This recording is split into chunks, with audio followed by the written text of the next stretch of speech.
RCF.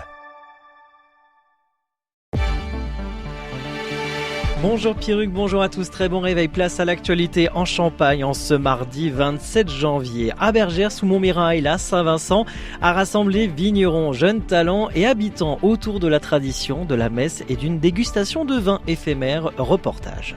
Le coup d'envoi du festival Faraway est donné ce mardi. C'est parti pour 12 jours de festivités autour de la scène argentine, découverte dans ce journal. Mais tout d'abord, un point sur la météo près de chez vous pour aujourd'hui. En Champagne, selon Météo France, un ciel nuageux et pluvieux.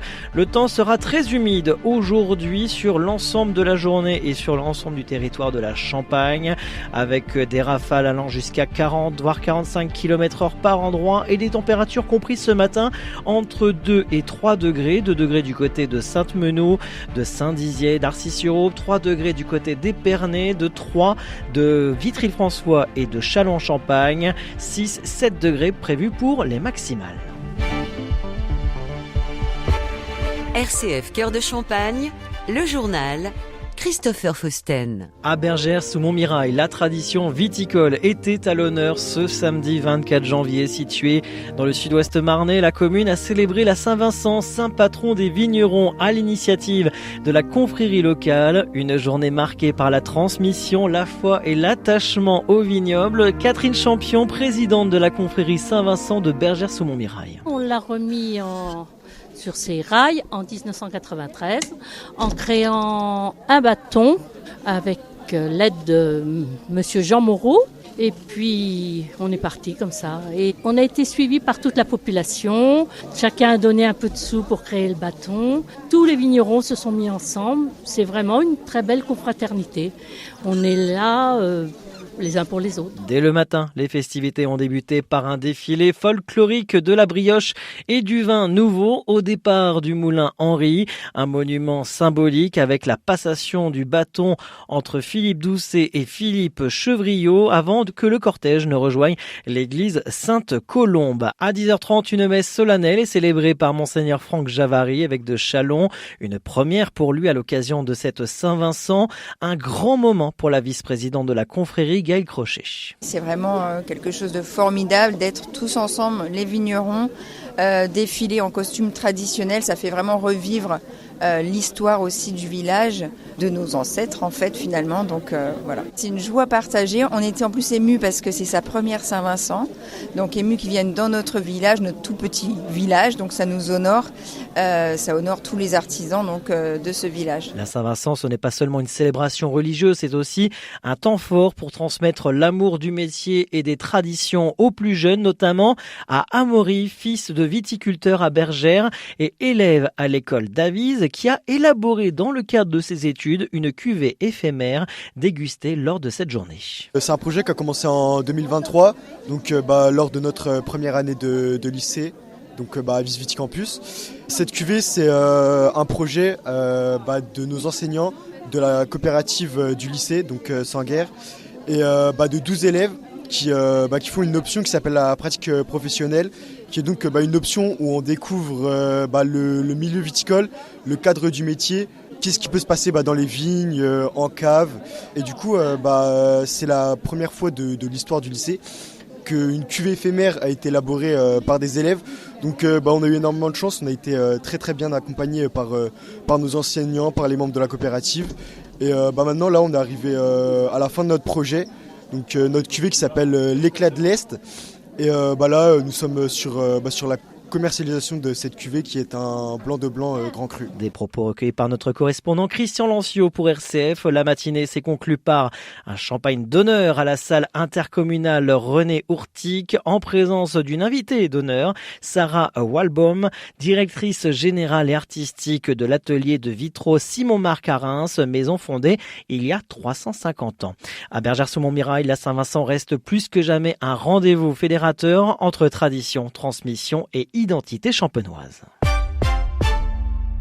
Ce mardi, c'est parti pour 12 jours de Festival des Arts à Reims avec Faraway qui fête sa 7e édition en 2026. Et cette année, un focus tout particulier est fait sur l'Argentine. Julie Flamand, responsable coordination et communication.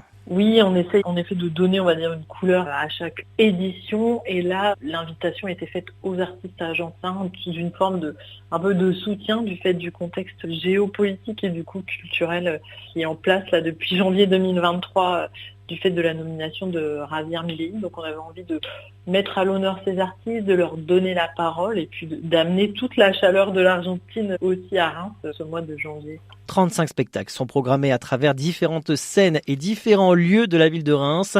Les disciplines présentées sont variées, théâtre, musique, danse, cirque, performance.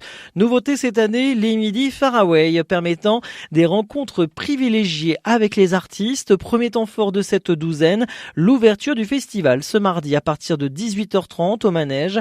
Entrée gratuite et ouverte à tous. Julie Flamand. C'est vraiment le temps de lancement du démarrage de chaque édition. Ça fait la 3e ou 4e année qu'on réfléchit justement à proposer au grand public une soirée d'ouverture ouverte à tous, gratuite, pour qu'il y ait vraiment cet élan qui émane dans toute la ville. Donc rendez-vous mardi 27 au manège de Reims à partir de 18h30 et il y aura 2 parties dans la soirée. Une première avec un grand échauffement collectif de tango. Pareil, si on sait danser, on ne sait pas danser, on vient seul ou accompagné. En tout cas, on sera accueilli par Rémi Esther qui va orchestrer tout ça. Et en deuxième partie de soirée, on aura un spectacle orienté sur le cirque et le documentaire qui narreront l'histoire de Eva Perón, cette femme engagée politique argentine dont le corps a disparu plusieurs années avant d'être retrouvé. Enfin, en tout cas, ça va nous raconter toute la mythologie autour de cette figure féminine argentine. Des propos recueillis par Alexis Claudretz pour RCF. Toute la programmation est à retrouver sur le site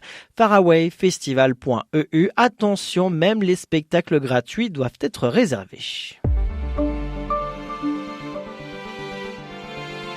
À Châlons-Champagne, comme vous le savez, le réseau de transport Citac a changé de gestionnaire depuis le 1er janvier. Moventis a repris l'exploitation jusqu'en 2031. Les lignes interurbaines et scolaires restent confiées à Autocar Bardi qui met en service 19 cars neufs pour plus de confort et de sécurité.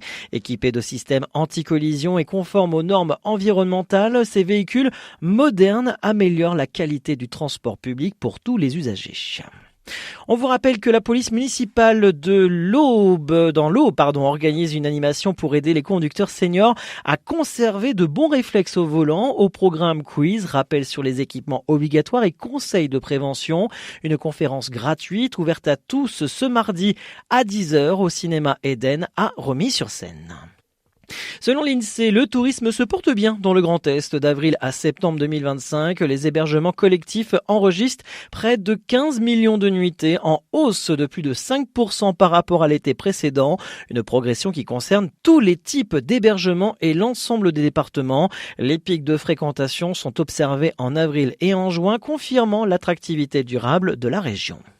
On vous rappelle que les 3 congrégations religieuses des espaces missionnaires Châlons et Champagne Nord et Sud vous invitent le 2 février à l'Eucharistie présidée par Monseigneur Franck Javary. Ce sera à 18h30 à la chapelle Saint-Joseph de Châlons-Champagne.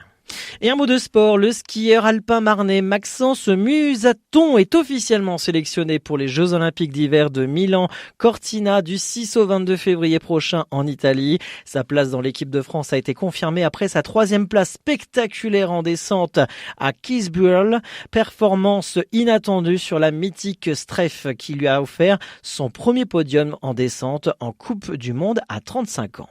Fin de ce journal local en Champagne. Merci de nous avoir suivis, de votre fidélité. L'actualité en continu, comme vous le savez, sur les réseaux sociaux et notre site rcf.fr. Très bonne matinée à tous.